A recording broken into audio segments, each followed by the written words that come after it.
Welcome back. Agent Becomes the Client series. All of the information is now public record, so I can actually chat real pricing. Just to do a real quick recap, if you haven't seen the previous videos. My husband and I, were looking to purchase an investment property in the state of Florida to use instead of paying rent for one of our adult children who's going to be attending grad school, so that she would be able to have somewhere to live instead of paying the astronomical Florida rent prices. Full disclosure, I am a licensed realtor in the state of Florida, and in this transaction, I was representing, I was the buyer representation for this transaction.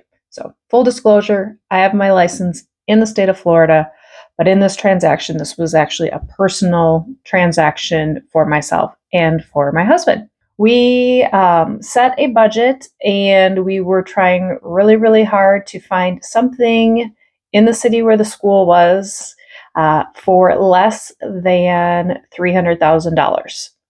Did we achieve that? Yay, we did! Woo! The house was originally on the market for $279,900. Okay, I pulled up the listing so that I would remember all of the original details. So the home was originally on the market for $279,900. It had previously had an offer that fell through. My assumption is that the home was, the roof age made it really difficult to obtain insurance. So that's my assumption. It was 72 days on market. So all the fun stuff that I wasn't able to disclose prior to it closing.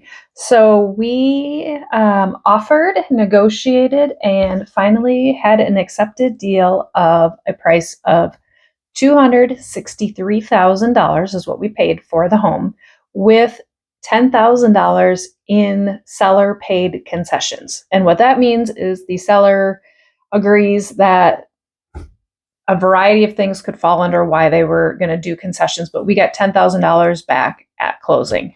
So $253,000.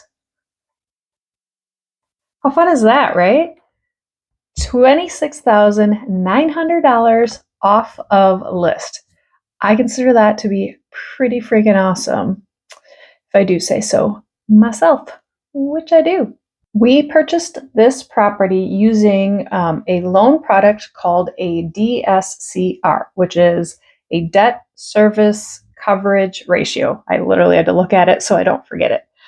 Basically, what it means is instead of the typical way you would qualify for a conventional mortgage, FHA as well, that type of thing, where they incorporate how your debt to income ratio. This is actually doesn't look at how much money you make versus how much money you're spending. It's a different type of loan package where they are looking at how much money can this property make and what is the amount of money that we are lending to you. So your monthly payment needs to be less than the amount of money that the home could take in as income. So let's say that your mortgage payment estimate is $1,500.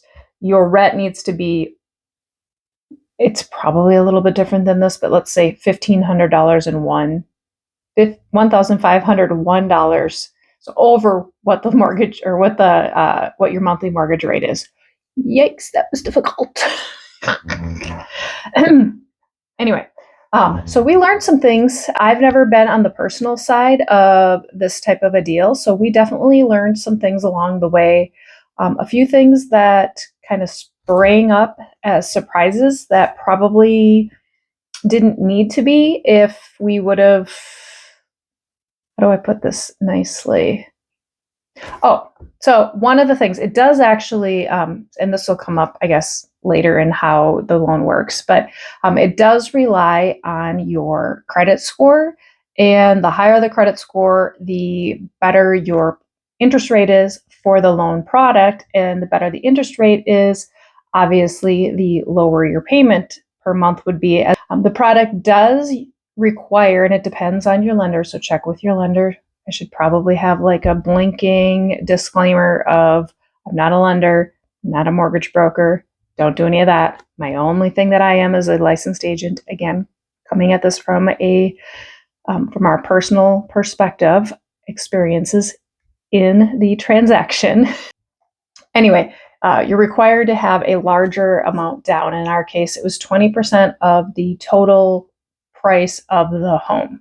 All that to say, my credit score is actually pretty good. However, I have co-signed on some things, and let's just say that it affected some of my ratings, my score.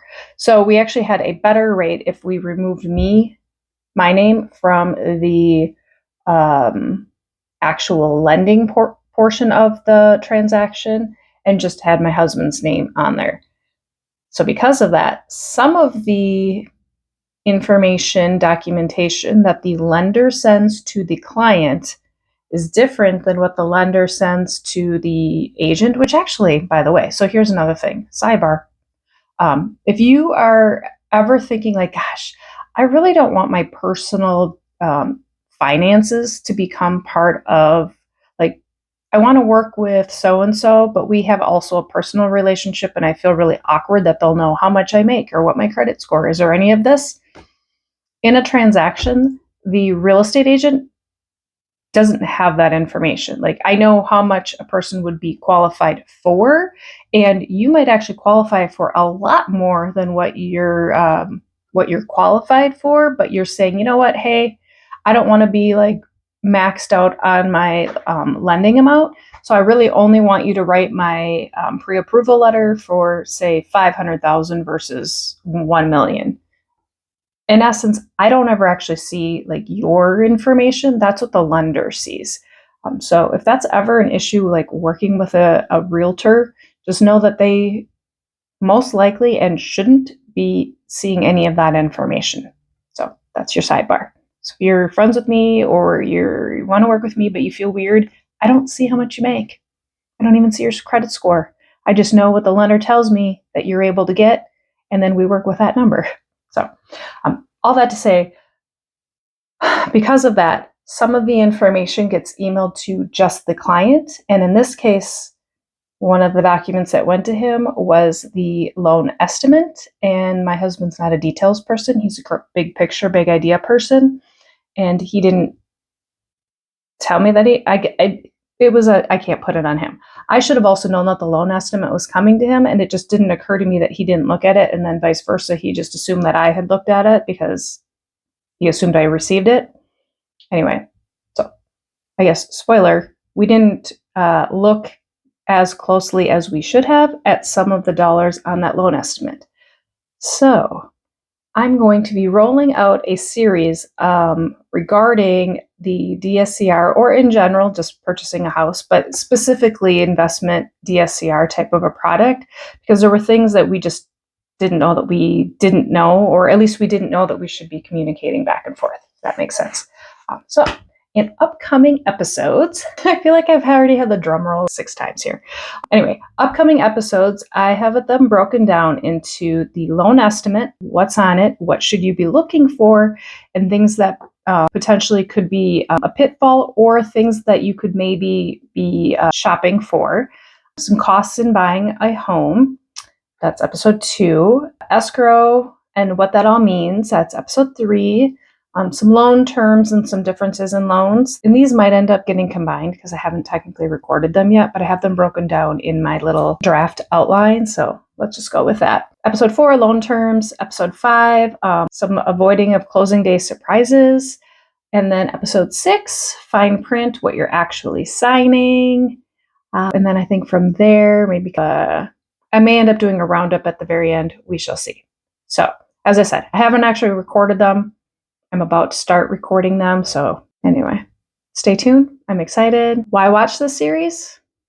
Well, It's going to be fun. It's going to be informative and learn from our mistakes. Hit the little subscribey thing, the little dinger of the bell. I actually don't ding the bell on anybody's accounts, but hit subscribe because this is my new real estate channel. I already have my Coral Roots channel that's growing, but this one is brand new. So be some of my OGs. Subscribe. And then you're going to get the notification, or it'll just highlight in your list of things that you subscribe to on YouTube when the next episodes come out. And cool. Thanks for watching. Bye.